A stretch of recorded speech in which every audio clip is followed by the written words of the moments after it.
আসসালামু আলাইকুম। সবাই কেমন আছেন? আমি আল্লাহর রহমতে ভালো আছি আপনাদের সকলের দোয়ায়। তো আজকে আমি আরেকটি ভিন্ন ভিডিও নিয়ে হাজির হলাম। আজকে আমার ভিডিওটির নাম হচ্ছে শীতের বিভিন্ন সবজি। দেখতে পাচ্ছেন এখানে ওলকপি, কাঁচামরিচ আর কাঁচামরিচগুলো দেখতে পাচ্ছেন মাশাআল্লাহ কতটা তরতাজা, এবং এসব মরিচ দিয়ে কিন্তু শাক দিয়ে ভাত খেতে খুবই ভালো লাগে।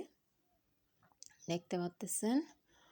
আর ধনিয়া পাতাটা, আর এখানে আমি ধনিয়া পাতার গোড়াটা ফেলে দিয়েছি, কারণ এইভাবে গোড়াটা ফেলে যদি একটু শুকিয়ে রাখা যায় তাহলে, শুকানো বলতে মানে পানি, ধনিয়া পাতার গায়ে যে পানিটা থাকে ওটা ফ্যানের বাতাসের সাহায্যে শুকিয়ে নিলে হয়।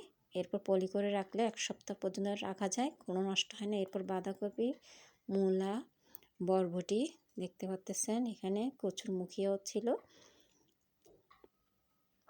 আর মরিচের ডাঁটাটাও ঠিক সেমভাবে ফেলে মরিচের গায়ে যে পানিটা থাকে ওইটা মুছে একটা টিস্যুর সাহায্যে কিংবা পাতলা কাপড়ের সাহায্যে মুছে পলি করে রাখলেও কিন্তু সপ্তাহখানেক রাখা যায়, একটাও কাঁচামরিচ আর নষ্ট হবে না।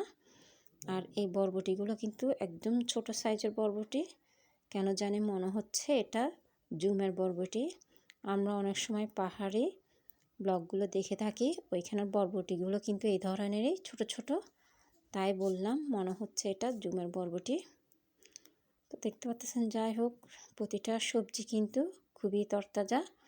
আর মূলার ডাঁটাটাও দেখতে পাচ্ছেন কতটা তরতাজা, খুবই মজাদার এক একটা সবজি। ইনশাল্লাহ এগুলো যেদিন রান্না করবো একটা একটা অবশ্যই রেসিপিগুলো শেয়ার করবো আপনাদের সাথে। আর শীতকাল মানেই বিভিন্ন ধরনের সবজি খাওয়ার পালা, কারণ একটার থেকে একটা সবজি যা অনেক মজা, যেটা বলে শেষ করা যায় না। আসলে আল্লাহ এক একটা সবজির মধ্যে এক এক রকমের ভিটামিন এবং এক এক রকমের স্বাদ দিয়ে রেখেছেন, যার ফলে এগুলোর এতটাই স্বাদ। দেখতে পাচ্ছেন কতটা তরতাজা এক একটা সবজি। আপনারাও চাইলে আমার মতন করে ধনিয়া পাতা এবং কাঁচামরিচগুলোকে একটু বাতাসে শুকিয়ে তারপর 1 সপ্তাহের জন্য পলি করে রেখে দিতে পারবেন নর্মাল ফ্রিজে, দেখবেন একটাও নষ্ট হবে না। দেখতে পাচ্ছেন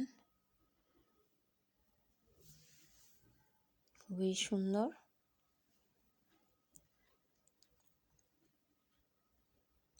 খুবই তরতাজা সবজি এগুলো। তা যখন আপনার ভাই আজকে বাজার থেকে নিয়ে আসলো, ভাবলাম আপনাদের সাথে শেয়ার করি। সবজিগুলো কালার দেখে মন জুড়ে যায়। তো আজ এতটুকুই, দেখার জন্য সবাইকে ধন্যবাদ।